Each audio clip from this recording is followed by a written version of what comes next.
right, so what's your name? Ponisha. Ponisha, how old are you? I just turned 35 2 days ago. Where are you from originally? Florida. How long have you been out here in Phoenix? I moved out here when I was 21, so about 13 years almost. Okay. So you're a Florida transplant? Yes. When I came out here, I didn't know nobody in Phoenix. I didn't know nothing about Phoenix. I just pretty much picked on a map, and within a couple of days, I just had to get away from where I was at. And I Googled cities across America to restart, and I picked on a map and came out here and started over 13 years ago. And what's your current situation? Are you homeless, or what's going on with you? Currently, yes. When I first moved out here, I always had like a place to stay or my own place, stuff like that, a roof over my head. But I just got out of prison about 2 months ago. So since getting out, originally I had a plan with this one program for almost 2 years. We had goals set up, everything on how I was gonna get from point A to point B. And then like a week and a half, 2 weeks before I was supposed to get out, they sent me a letter saying that there's a conflict of interest. I can no longer go there because one of my exes or his exes, or I don't know, something like that, worked there, which had nothing to do with me but whatever. So since I don't know anybody out here, that made me stay in there a couple months longer, trying to get an address approved. And I thought when I got out, because I had a little bit of money saved up, I had a couple racks, so I was like, I could just get an apartment, whatever, rent a room somewhere. And it wasn't that easy. I was paying in motels, which the motel rooms I was paying $40 before I went to prison 9 years ago. And now the ones that were $40, the little cheap ones, are $120 a night, every night, which is crazy. So that's where all my money went to the first month. Well, and of course clothes, the phone. I had to start from scratch, everything, cosmetics. But a lot of the programs, I'm still calling all types of programs, halfway houses, stuff to help people from prison or whatever transition get back on their feet. And what's crazy is a lot of them get through most of them have been at max capacity because there's winter, so most of them I could not have got into anyways because max capacity. But just even recently, I got told this the other day. I called him and was talking to him, and then I told him, and like I was like at the end, I was like, oh yeah, just let you know I'm a trans woman, blah blah blah. And oh no, we can't take you here, no, like that, obvious about it. Like what the hell? Like can't people get sued for that shit? Like I don't know, but it's like I said, it's been one thing after another, just trying to find housing and a roof over my head. So the last month maybe I've been out here on the streets. So you said you just got out like 2 months ago? Mm-hmm. The first month I was pretty much paying my way in motels every night. Okay. How long did you do in prison? 8 years flat. Straight? Straight. Yep. No halftime, no 85%, nothing? No. Why is that? Because I got in trouble and I was a bad girl in there. I should have been out about a year before I got out.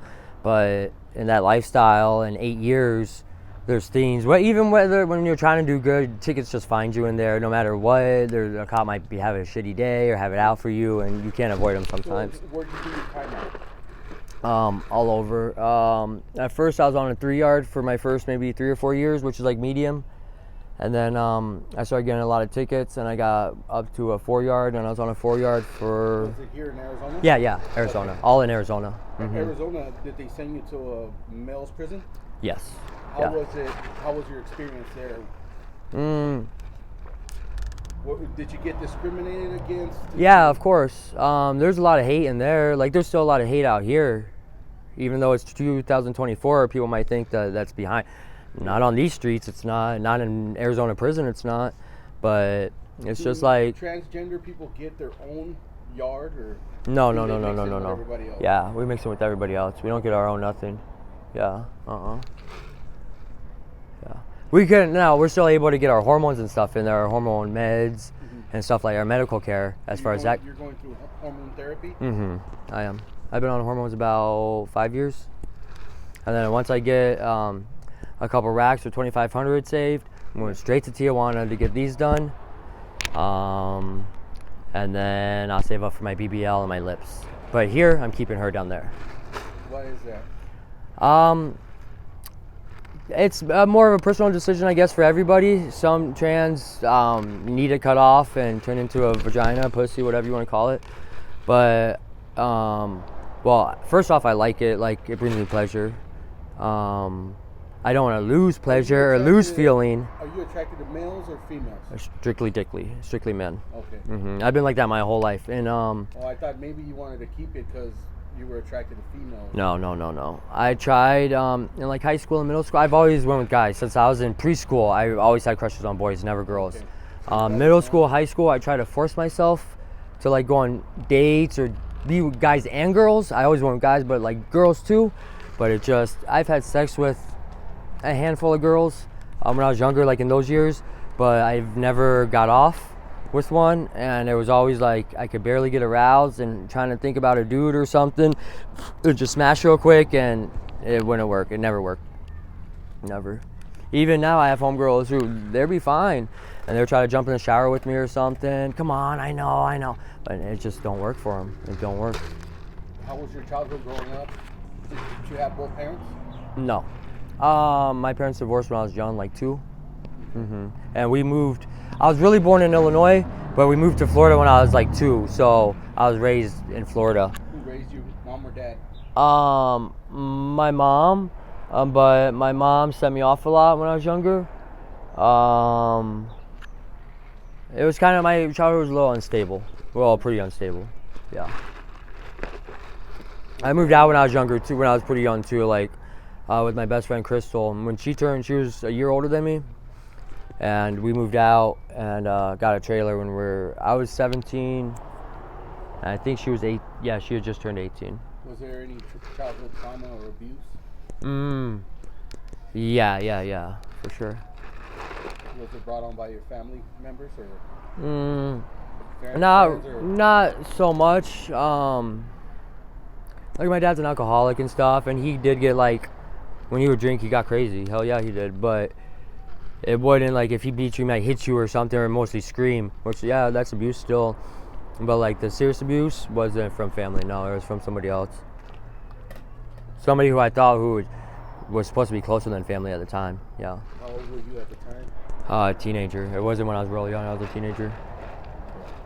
But I was like, when it happened, the couple times it happened, it was like a deer in headlights. Like, I was literally froze, and I was like, what? Thinking back, I was like, what the fuck? You're like 13, like you could have fucking defended yourself, but like I was so in shock, like I couldn't. I was just like, what the fuck? You know what I mean? Asking what happened to you. I don't want to talk about it. You don't want to go into detail. So, what do you do out here to survive out here on the streets? A whole bunch of different things. Do you ever do dates? I do, yeah. Is that like your main source of income? Right now, probably about 40 or 50% of it, yeah. Probably 50 or 60. I would say 60% of it right now, yeah. How about like panhandling and? No, never. No boosting? No, not my thing. I stand out too much in stores. I've never been caught like arrested for shoplifting. Or actually, I did get one minor shoplifting a while ago, but it was just a ticket. But it was just like, no, that's just not my thing. I'm a go-getter. Like I feel like I don't like to mooch off people or be supported. I always like to have my own. When you're out here doing the dates, are you upfront with people? Yeah. Yeah. Before the act goes down, I always let them know, yeah, I'm trans. Do you ever have guys that go crazy on you? Oh, hell yeah. And even before I get in the car, most of the time, I make a point to let it be known, because about a week and a half ago, I was in the car and this guy, he wouldn't let me out of the car. He was just speeding, hitting each corner, locked the doors, like wouldn't let me out. But he picked me up right on Northern. There's cars all behind him, and it was kind of sprinkling. So when he stopped, he was like, hey. I didn't have a chance to talk to him, nothing. Get in. So I just hopped in. He didn't, like, that's not how it happens. So then when I got in, we started talking, I let him know. And I wasn't hiding nothing from him, I let it be known myself, you know what I mean? And it was just, I kept saying sorry, I was just trying to avoid conflict. You didn't realize till after you told him? Yeah, I told him. Okay. I kept telling him like, hey, I'm sorry, I wasn't trying to disrespect you, it was a misunderstanding, I wasn't trying to hide nothing from you, I haven't told you, but he was just... Do you get other people that come out searching for that kind of stuff? Okay. Yeah. And really, like online and stuff like that is where, now that I got my phone back and everything, my phone I've been robbed probably like 4 times in the last couple weeks out here. And all of it's been like sneaky, sly shit when I'm asleep, or none of it's been fair, like a straight heads up. But my phone had got stolen, my shoes, that's why I'm in slides right now.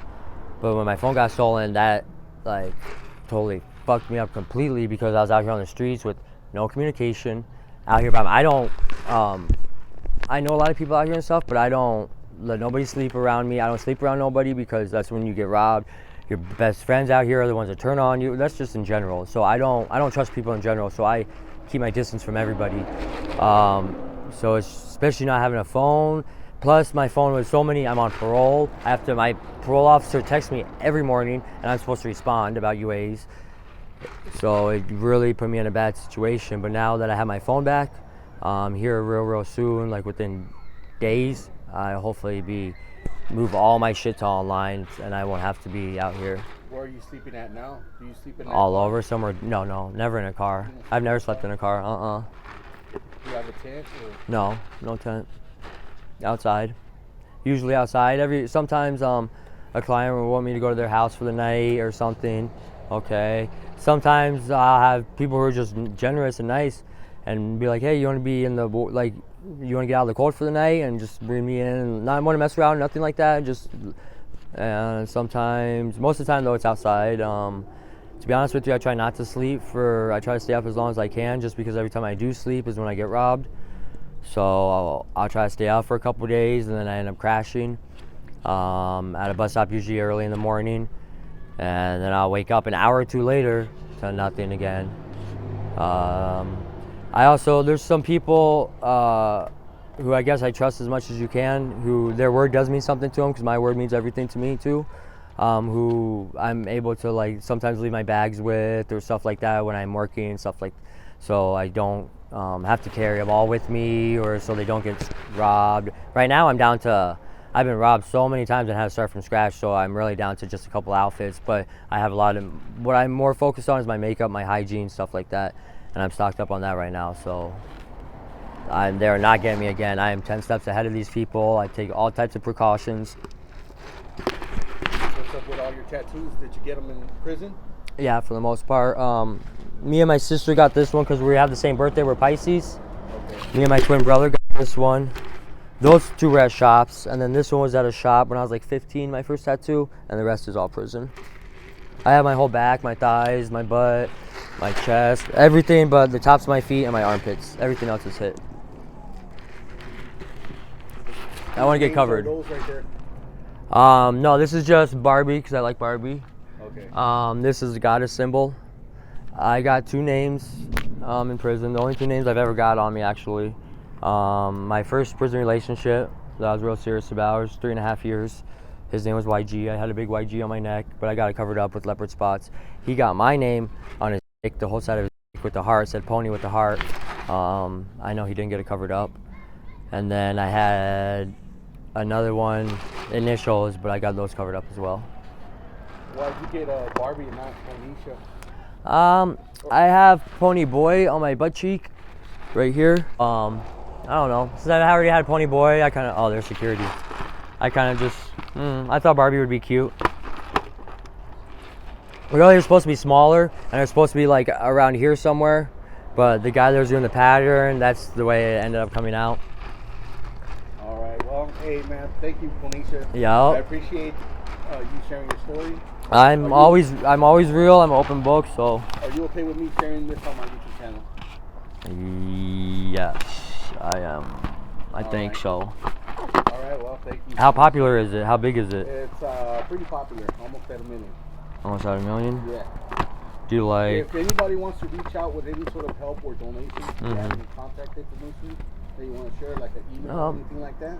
I have a cell phone. My email, see, I just got my Cricket phone back today, and I'm trying to get back into my Gmail, and I cannot get back into it as of right now. Yeah, we're wrapping it up. As of right now, I could give you my cell phone.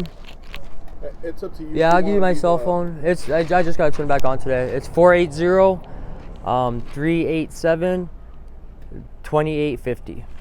But text first, because I get a lot of spam and I don't answer a lot of the calls because most of them are spam. I usually do email because there's a lot of trolls on the internet. Oh, is there? Yeah. I don't know if you want me to put it up there. It's up to you. I gotta give the other cell phone number, the temporary cell phone number then I have? It's up to you. Just as long as it's nobody else's, you know? No, let's just keep the one I have. Let's just keep it how it was. All right. Well, thank you, Ponisha. Yep. Appreciate that. Yep.